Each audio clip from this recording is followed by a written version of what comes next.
Hello everyone, welcome back to my YouTube channel. I hope आप सब अच्छे होंगे।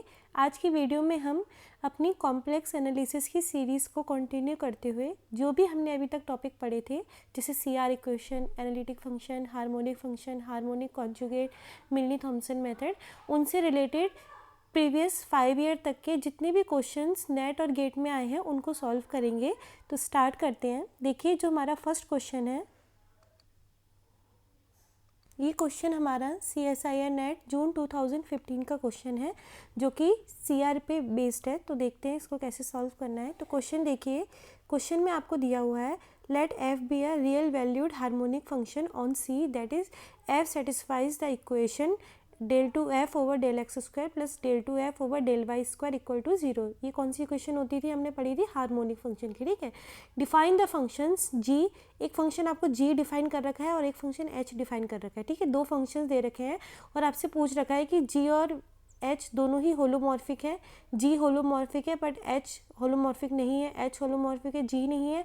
Both g and h are identically equal to 0 function. ठीक है, तो ये पार्ट बी का क्वेश्चन है क्योंकि क्वेश्चन नंबर देख सकते हो आप 33 है। ठीक है, तो मेन आपको ये चेक करना है कि होलोमॉर्फिक हम एनालिटिक को ही बोलते हैं कि जो भी हमारे फंक्शन है वो एनालिटिक है या नहीं है, या दोनों ही एनालिटिक है या दोनों में से एक एनालिटिक है। ठीक है, तो स्टार्ट करते हैं।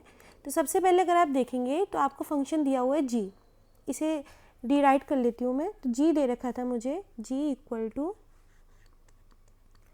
Del f over del x minus iota del f over del y. ठीक है, मुझे ये जी दिया हुआ था। अब देखिए, यहाँ पे आपको नॉर्मली फंक्शन कैसा दे रखा होता था, जैसे आपने पढ़ा था, आपको एफ दे रखा होता था, है ना। एफ जेड, एफ कुछ इस टाइप से दे रखा होता था, f z equal to u plus iota v type का। ठीक है, तो जब भी मुझे इस टाइप का फंक्शन दे रखा होता था, मुझे क्या चेक करना है कि एनालिटिक है या नहीं है। तो एनालिटिक के लिए आपने पढ़ा था कि क्या होना चाहिए, CR सेटिस्फाई करना चाहिए, प्लस उसकी जो भी पार्शियल डेरिवेटिव होनी चाहिए वो कैसे थे, कॉन्टीन्यूस होनी चाहिए थे। दूसरी चीज़ क्या थी कि वो उसकी नेबरहुड में भी क्या होना चाहिए था, एनालिटिक होना चाहिए था।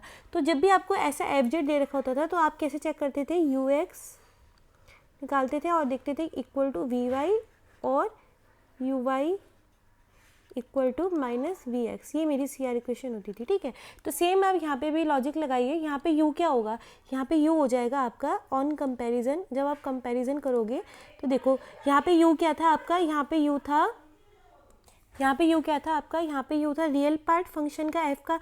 तो यहाँ पे जो आपका g फंक्शन है उसका रियल पार्ट क्या है, del f over del x. तो यहाँ पे U हो जाएगा आपका del f over del x. ठीक है, सिमिलरली यहाँ पे आपका v क्या हो जाएगा, इसका इमेजनरी पार्ट, क्योंकि v क्या था, FZ का इमेजनरी पार्ट था ना। तो यहाँ पे v क्या हो जाएगा आपका, इसका इमेजनरी पार्ट g का, तो माइनस का del f over del y। ठीक है, अब आप देख लो कि क्या ये CR को सेटिस्फाई करेगा या नहीं। जैसे CR सेटिस्फाई हो जाएगी तो आप क्या दोगे, क्या हो जाएगा, ये आपका एनालिटिक हो जाएगा। ठीक है, तो देखिए UX निकालेंगे तो UX इक्वल टू आ जाएगा आपका, ये देखिए एक बार इसको क्या करेंगे, डेरिवेटिव कर देंगे किसके रिस्पेक्ट में, x के रिस्पेक्ट में। तो x के रिस्पेक्ट में पहले ही हो रखा है तो डेल एक्स स्क्वायर हो जाएगा। ठीक है, और यहाँ पे आप क्या निकालेंगे, UY निकालेंगे। तो UY आएगा आपका, UY इक्वल टू क्या आएगा, del 2f over del x था और आपने किसके रिस्पेक्ट में कर दिया, y के रिस्पेक्ट में। ठीक है, फिर VX निकालेंगे तो VX क्या आएगा, माइनस का del 2f over del y del x. ठीक है, फिर आप क्या निकालेंगे, VY निकालेंगे। तो VY क्या आ जाएगा आपका, माइनस का del 2f over del y square. इतना क्लियर है कैसे हुआ ये, मैंने कुछ नहीं करा, पार्शियली क्या कर दिया, इनको डिफ्रेंशिएशन कर दिया, पार्शियल डिफ्रेंशिएशन कर दिया इनका। ठीक है, अब देखिए, अब हमें चेक क्या करना था कि UX इक्वल टू VY। तो UX क्या आया आपका, del 2f over del x square. ठीक है, और ये किसके इक्वल आया है आपका, VY के इक्वल आना था, यानी कि होना चाहिए था किसके इक्वल, माइनस का del 2f over del y square के। तो क्या ये इक्वल है, क्या ये दोनों चीज़ें इक्वल हैं। तो देखिए, आपको उसने क्वेश्चन में एक लाइन दे रखी थी जिससे पूरा क्वेश्चन रिलेटेड था। क्वेश्चन में क्या लाइन दी थी उन्होंने आपको कि आपका जो f है, f कैसा दे रखा था उन्होंने आपको, f दे रखा था उन्होंने आपको रियल वैल्यूड हार्मोनिक फंक्शन, ठीक है।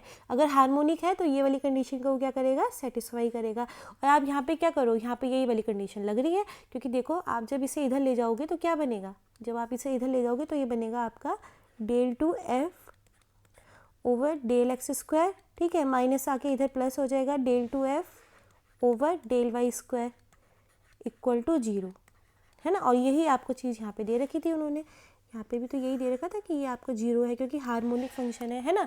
तो यानी कि ये वाली बात तो सही हो गई कि ये इक्वल हो गया आपस में, तो u x equal to v y तो मिल गया आपको। यहाँ तक क्लियर है? अगर कोई भी डाउट है तो आप कमेंट में पूछ सकते हैं। यहाँ से आपको क्या मिल गया, this implies u x equal to v y, ठीक है।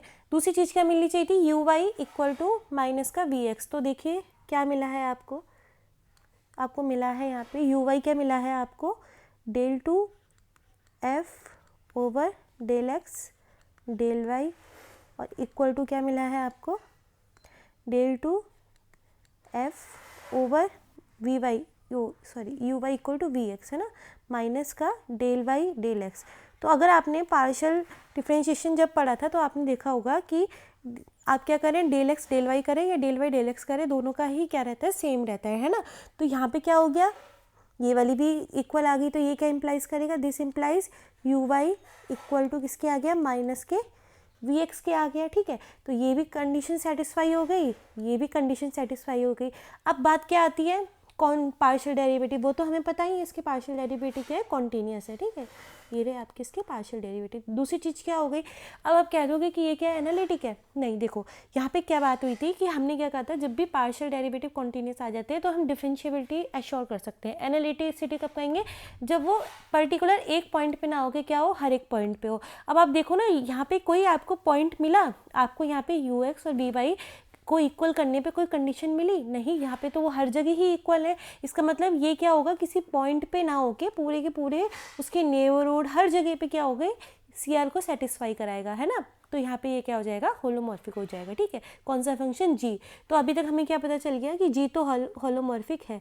तो यहाँ पे ये वाला ऑप्शन तो गलत हो गया कि H is holomorphic but G need not, है ना। और इक्वल टू 0 फंक्शन तो है नहीं, ये भी गलत हो गया, ठीक है। अब देखो फर्स्ट वाला ट्रू होगा या सेकंड वाला, है ना। तो इसके लिए हमें एच को चेक करना पड़ेगा। तो जी में कोई भी अभी किसी को डाउट हो तो आप पूछ सकते हैं कमेंट सेक्शन में, ठीक है। तो अब मैं एच को देखती हूँ कैसे कि एच होलोमॉर्फिक है या नहीं है। अब देखिए एच क्या दे रखा था आपको, एच दिया हुआ है आपको h equal to del f over del x plus iota del f over del y, ठीक है। तो ये आपको क्या दे रखा था, एच, ठीक है। अब क्या कीजिए, फिर से वही रियल पार्ट ले लीजिए, इमेजनरी पार्ट ले लीजिए, है ना। तो देखिए यहाँ पे क्या मिलेगा आपको, यू बराबर क्या मिल गया आपको, del f over del x, ठीक है। तो यू एक्स निकाल, और सॉरी यहाँ पे लिख लीजिए पहले, वी बराबर क्या मिल गया आपको, del f over del y, ठीक है। यू मिल गया, वी मिल गया, ठीक है। अब क्या करना है आपको, चेक करना है, तो यू एक्स निकाल लीजिए।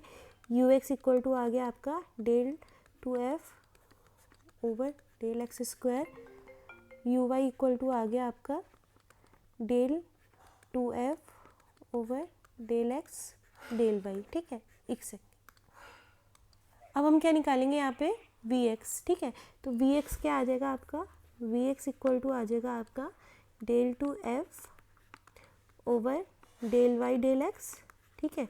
और वी वाई क्या आ जाएगा आपका, वी वाई आ जाएगा आपका del two f over del y square, कुछ भी नहीं है, सिंपल काम है, ठीक है।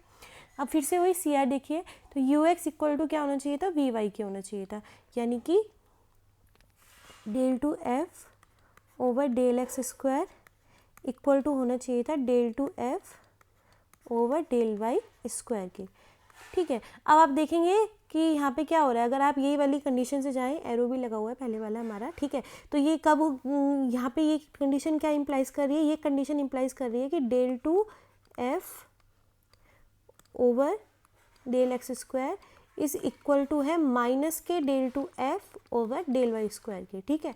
और यहाँ पे आपको क्या मिला है, यहाँ पे आपको मिला है कि del two f over del x square equal to plus के del two f over del y square के, तो ये तो इक्वल ही नहीं हो रहा। This implies u x is not equal to v y, है ना। तो यू एक्स आपका क्या हो रहा है, वी वाई के इक्वल ही नहीं हो रहा, तो मुझे दूसरी वाली चेक करने की तो ज़रूरत ही नहीं है कंडीशन, तो यहीं से क्या कह दोगे आप कि ये सी आर को सेटिस्फाई नहीं कर रहा, तो ये एनालिटिक भी नहीं होगा, है ना, तो होलोमॉर्फिक नहीं होगा। तो कौन सा ऑप्शन 2 हो जाएगा? फर्स्ट रॉन्ग हो गया, क्योंकि उसने बोला था कि बोथ है, तो सेकंड ऑप्शन क्या हो जाएगा? 2 हो जाएगा। तो देखा आपने कितना सिंपल क्वेश्चन था, इसलिए मैंने आपको कहा था कि जो ये मेरा टॉपिक है सी आर एनालिटिक हार्मोनिक वाला, इसमें क्या है कि आपके मतलब ऐसे कह सकते हैं बहुत ही ज़्यादा एकदम फॉर्मूला बेस्ड क्वेश्चन आते हैं, कोई इतना ज़्यादा कॉन्सेप्चुअल क्वेश्चन नहीं आता जिसमें आपको बहुत ज़्यादा सोचना पड़े। तो इन टॉपिक्स को अच्छे से प्रिपेयर करके जाइएगा। और इस क्वेश्चन में हमारी तीनों चीज़ें यूज़ हो गई, इसमें हमारी CR भी यूज़ हो गई, एनालिटिक का कॉन्सेप्ट भी यूज़ हो गया, है ना, और एक चीज़ क्या यूज़ हो गई, हार्मोनिक का भी कॉन्सेप्ट यूज़ हो गया। तो आपने देखा होगा इसमें हमारी तीनों ही चीज़ें यूज़ हो चुकी हैं। तो नेक्स्ट क्वेश्चन देखते हैं। अगर इस क्वेश्चन में किसी को कोई भी डाउट है तो कमेंट सेक्शन में पूछिएगा। हाँ, इससे चीज़ मुझे आपको एक चीज़ और बतानी है। देखिए, एक ये मेरा क्वेश्चन है, अगर आप इसे पढ़ेंगे, ठीक है, तो इस क्वेश्चन को देखिए।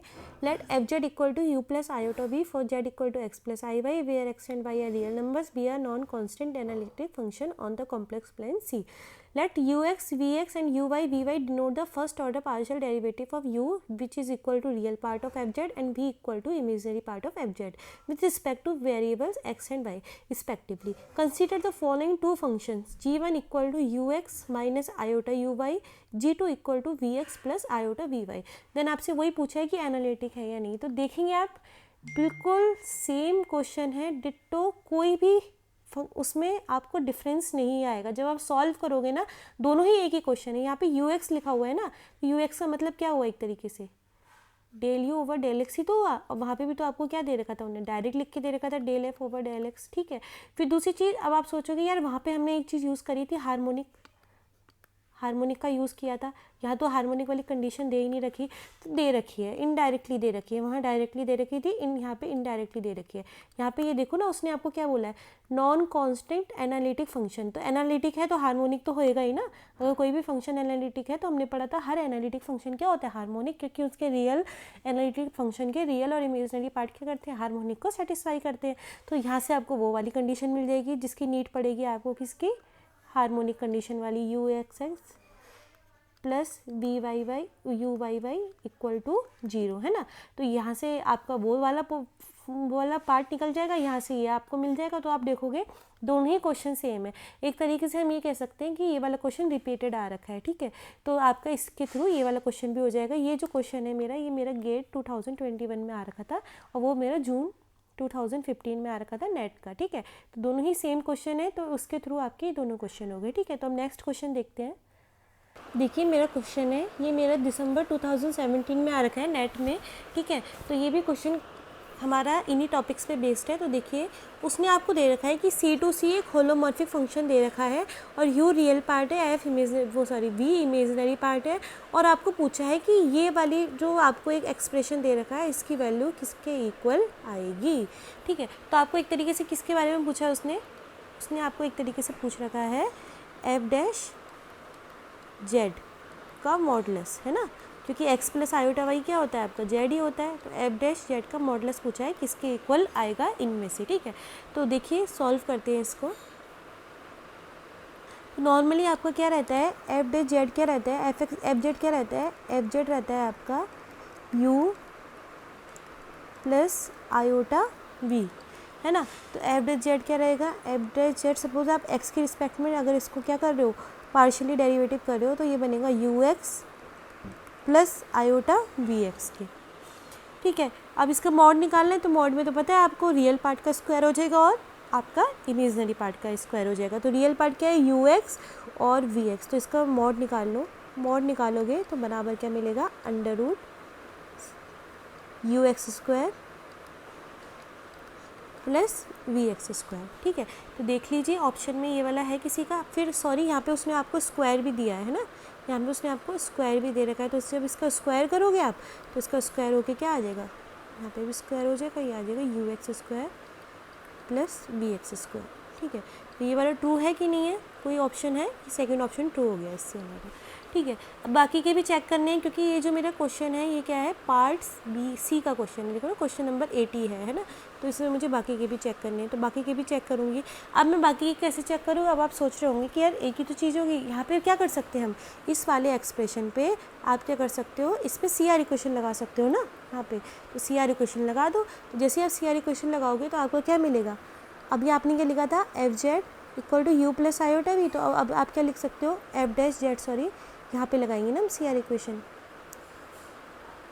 तो देखिए एफ डैश जेड क्या हो जाएगा मेरा, एफ डैश जेड हो जाएगा, अभी क्या था पहले, u x plus iota v x, ठीक है। सी आर लगा दो तो यू एक्स क्या हो जाएगा, यू एक्स इक्वल टू क्या हो जाता है सी आर में वी वाई के, तो ये हो जाएगा v y plus iota v x के, ठीक है। फिर से आप मॉड निकालोगे तो मॉड निकाल के क्या हो जाएगा, रियल पार्ट का स्क्वायर प्लस इमेजिनरी पार्ट का स्क्वायर, तो एक तरीके से क्या मिल जाएगा आपको, वी वाई स्क्वायर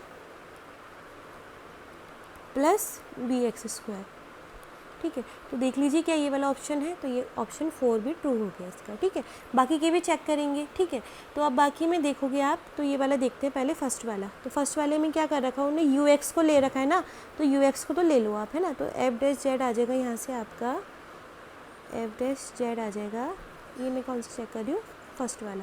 तो एफ डैश जेड है आपका यू एक्स, नॉर्मली क्या होता है मेरा, प्लस आयोटा वी एक्स। अब मुझे यू एक्स को तो चेंज नहीं करना, फर्स्ट वाले को चेक करने के लिए यू एक्स, और आयोटा वी एक्स की जगह मैं क्या लिख सकती हूँ, माइनस का यू वाई, क्योंकि सी आर इक्वेशन में वी एक्स क्या रहता है आपका, यू वाई। आपको होलोमॉर्फिक फंक्शन दे रखा है ना, आपको बोला हुआ है उसने कि एफ होलोमॉर्फिक फंक्शन है, तो आप यहाँ पे क्या कर सकते हो, आप यहाँ पे सी आर को लगा सकते हो, ठीक है। तो अब देखो क्या मिला आपको, f dash z equal to u x minus का आयोटा यू वाई, ठीक है। तो फिर से इसका भी क्या कर दोगे, अब आप वो निकालोगे, मॉड एफ जेड स्क्वायर, तो रियल पार्ट का स्क्वायर प्लस इमेजनरी पार्ट का स्क्वायर माइनस यू वाई का स्क्वायर हो जाएगा, है ना। रूट हट गया है क्योंकि वहाँ पे होल स्क्वायर की वैल्यू पूछी है, तो बराबर क्या मिल गया आपको, u x square plus u y square. तो ये वाला भी ट्रू हो गया, ये ऑप्शन भी मेरा क्या हो गया यहाँ पे ट्रू हो गया फर्स्ट भी। अब कौन सा चेक करने को रह गया मेरा, थर्ड वाला। तो थर्ड वाला भी देख लीजिए, तो थर्ड वाला देखिए, थर्ड वाले में क्या बोल रखा है, v y square plus u y square. तो फिर से लिख देते हैं, f dash z equal to क्या है आपका, u x plus iota v x, ठीक है। तो अब हम क्या कर सकते हैं, अब हम लिख सकते हैं, यहाँ पे मुझे वी वाई चाहिए ना, वी वाई चाहिए, तो u x equal to v y होता है, तो यू एक्स की जगह मैं वी वाई लिख सकती हूँ सी आर इक्वेशन से, u x equal to v y. और वी एक्स इक्वल टू अभी पढ़ा था क्या होता है, माइनस का u y, v x equal to क्या होता है, माइनस का यू वाई, तो माइनस आयोटा यू वाई हो गया, ठीक है। फिर से यहाँ पे क्या करोगे, अब आप उसका स्क्वायर कर दो, रियल पार्ट का स्क्वायर प्लस इमेजिनरी पार्ट का स्क्वायर, तो ये मिल जाएगा आपको v y square plus minus का स्क्वायर करोगे तो प्लस ही मिलेगा यू वाई स्क्वायर। तो ये ऑप्शन भी क्या हो जाएगा, इसका ट्रू हो जाएगा। तो आपने देखा कि 4.75 मार्क्स के लिए कितना सिंपल क्वेश्चन दे रखा था। शायद ही इससे सिंपल कोई क्वेश्चन हो सकता है अगर हमें सी आर अच्छे से आती है ना। बस हमने सी आर को घुमा फिरा के लगा दिया हर जगह और हमें क्या मिल गए, सारे के सारे रिजल्ट मिल गए। तो देखिए कितना ही ज़्यादा ईजी क्वेश्चन था, इतने मार्क्स गेन करना कितना ईजी हो गया हमारे लिए, ठीक है। तो ये भी क्वेश्चन हमारा क्या हो गया, सॉल्व हो चुका है। अगर कोई भी डाउट है तो कमेंट सेक्शन में पूछ लेना। ये पूरा का पूरा क्वेश्चन सी आर पे बेस्ड था, इसमें सी आर के अलावा कोई और काम करना ही नहीं था, ठीक है। तो नेक्स्ट क्वेश्चन देखते हैं। देखिए कि मेरा क्वेश्चन है, ये अभी जो हमारा एग्ज़ाम हुआ था 16 फरवरी को हुआ था ना, हाँ नेट के एग्ज़ाम जून 21 का, तो उसमें क्वेश्चन आ रखा था। बहुत ही ज़्यादा सिंपल क्वेश्चन था कि शायद ही इससे सिंपल क्वेश्चन वो आपको कोई दे सकते हैं, इतना सिंपल क्वेश्चन था, ठीक है। तो देखिए क्वेश्चन में क्या दे रखा था कि let f z be a non constant entire function. Entire function क्या होता है, एनालिटिक कोई बोलते हैं। अगर कोई फंक्शन क्या होता है, किसी पर्टिकुलर पॉइंट पे या किसी पर्टिकुलर डोमेन पे एनालिटिक ना होके पूरे के पूरे सी में एनालिटिक हो जाता है, ठीक है। मतलब वो किसी भी पॉइंट पे नॉन एनालिटिक नहीं है, हर एक पॉइंट पे वो क्या है, एनालिटिक है सी प्लेन में, तो उसे एंटायर बोलते हैं, ठीक है। फिर उसने दिया था कि यू भी क्या है, इसके रियल और इमेजनरी पार्ट है, then which of the following statement is false. हाँ, अगर यहाँ पे आपने ये फॉल्स नहीं पढ़ा ना तो फिर आप इस क्वेश्चन का कबाड़ा कर सकते हो, ठीक है। तो ये फॉल्स पढ़ना भी बहुत जरूरी हो जाता है, क्योंकि देखो यार बेसिकली ना हमारे माइंड में क्या रहता है, मैं अपनी भी बात कर रही हूँ कि यार वो ट्रू ही पूछता है ना, तो वो कहीं कहीं फॉल्स भी पूछ लेता है, तो वहाँ हमसे गड़बड़ हो सकती है, तो हमें सब तरीके से ध्यान रखना है। अब देखो उसने पूछा था कौन सा फंक्शन, कौन सा ऑप्शन क्या होगा, फॉल्स होगा, और दिया क्या था कि वो क्या है आपका एंटायर है। एंटायर यानी कि हर एक पॉइंट पे पूरे सी प्लेन में क्या होगा, वो एनालिटिक होगा। तो पहला दे रखा था कि u x equal to v y और u y equal to minus v x, तो क्या ये फॉल्स होगा? जब एनालिटिक फंक्शन है वो भी पूरे सी में ही है, यानी कि एंटायर है, तो सी आर तो सेटिस्फाई करेगा ही, तो ये वाला फॉल्स तो नहीं होगा, इसलिए ये क्या हो गया, रॉन्ग। ठीक है, क्योंकि ये ट्रू है ना, उसने फॉल्स पूछा था तो ये रॉन्ग हो गया। सेकंड में दे रखा है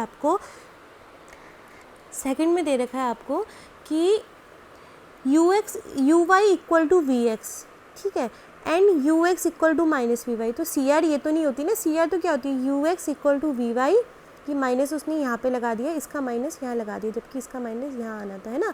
तो ये वाला ऑप्शन क्या हो जाएगा, ट्रू हो जाएगा, क्योंकि ये ऑप्शन फॉल्स है। तो बाकी के चेक करने की ज़रूरत नहीं है आपको वैसे तो, क्योंकि ये क्या था, मेरा पार्ट बी का क्वेश्चन था। बट हम यहाँ पे एग्ज़ाम में नहीं बैठे हैं ना, हम यहाँ पे प्रैक्टिस कर रहे हैं, तो हमें तो चेक करना ही पड़ेगा भाई कि क्या है क्या नहीं, क्योंकि हमें यहाँ टाइम सेव नहीं करना है ना, या तो हमें अपनी नॉलेज गेन करनी है। तो देखो अभी जो मैंने आप लोगों को क्वेश्चन कराया था, बिल्कुल वही क्वेश्चन है, सेम क्वेश्चन। उसने बोल रखा था कि mod of f dash x plus iota y का स्क्वायर इक्वल टू होगा u x square plus v x square. तो ये तो तुम अभी प्रूफ करके आए हो ना ऊपर मेरे साथ, है ना, मैंने अभी प्रूफ कराया था आपको कि होगा। तो ये ऑप्शन, ये तो ट्रू है, यानी कि ये रॉन्ग हो गया, क्योंकि ये फॉल्स नहीं है। फिर यहाँ पे उसने पूछा था कि u y square plus v y square, तो ये भी तुमने अभी प्रूफ करा था, तो ये भी रॉन्ग हो गया, क्योंकि ये ट्रू है, फॉल्स नहीं है। तो एक ही कौन सा ऑप्शन था इसका, बी वाला। तो यहाँ पे तुम्हें 3 मार्क्स आराम से मिल गए होंगे अगर आप बी वाला करके आ रखे होंगे। तो देख सकते हो आप कि कितना ही इजी क्वेश्चन था, शायद ही इससे इजी क्वेश्चन कोई वो दे सकता है ना, इससे इजी तो नहीं दे सकता भाई, बहुत ही इजी क्वेश्चन था। तो यहाँ पे +3 मार्क्स आपको ईजिली मिल गए होंगे अगर आपने ये वाला किया होगा, ठीक है। तो ये वाला ऑप्शन क्या हो जाएगा मेरा, ट्रू हो जाएगा, ठीक है। तो आपने देखा होगा क्वेश्चंस यार रिपीट ही होके आ रहे हैं मैक्सिमम, मतलब मैं ये नहीं कह रही कि पूरा क्वेश्चन रिपीट होके आता है, बट आप पीवाई क्यों करते हो ना, तो यार काफ़ी मतलब हमें समझ में आ जाता है कि क्वेश्चन किस टाइप के आएंगे। क्योंकि देखो ना, मैंने आपको कितने क्वेश्चन करा के, एक तरीके से 2 क्वेश्चन कराए, और दोनों ही आपने देख लिए कि उनसे जो 2 आगे और क्वेश्चन है वो रिलेटेड है आपस में। पहला जो मैंने आपको कराया था कौन सा, जून 2015 का क्वेश्चन कराया था मैंने आपको, और आपने देखा होगा उसी से सेम क्वेश्चन एक गेट 21 में आ रखा था, ठीक है। फिर मैंने आपको क्वेश्चन कराया था कौन सा, दिसंबर 2017 का क्वेश्चन कराया था, ठीक है। और आपने देख लिया कि ये वाला भी क्वेश्चन क्या है, जून 2021 में, इसके 2-3 ऑप्शन रिलेटेड है, ठीक है। तो PYQ बहुत इंपॉर्टेंट रहते हैं हमारे लिए, तो ये वाला भी क्लियर हो जाएगा। और ये भी पूरा किस पे बेस्ड था, CR पे बेस्ड था, ठीक है। तो अब नेक्स्ट क्वेश्चन देखते हैं। देखिए अब इससे रिलेटेड हमारे जो मेरे टॉपिक लिखे थे 3 क्वेश्चन रह गए हैं, वो 3 क्वेश्चन मैं आपको नेक्स्ट वीडियो में कराऊंगी। आई होप आज हमने जितने भी क्वेश्चन करे हैं वो आपको अच्छे से समझ में आए होंगे। और अगर आपको मतलब जो मैंने पैटर्न है कि पहले हमने टॉपिक्स पढ़ा, फिर उससे रिलेटेड PYQ पढ़े, अगर आपको ये पैटर्न अच्छा लगा, ठीक है, तो अगर आप दूसरे कुछ पैटर्न चाहते हैं तो वो भी कमेंट में लिख सकते हैं। और आपको अगर अच्छे लगे हो तो प्लीज़ वीडियो को लाइक, सब्सक्राइब और शेयर कीजिएगा। Thank you for watching.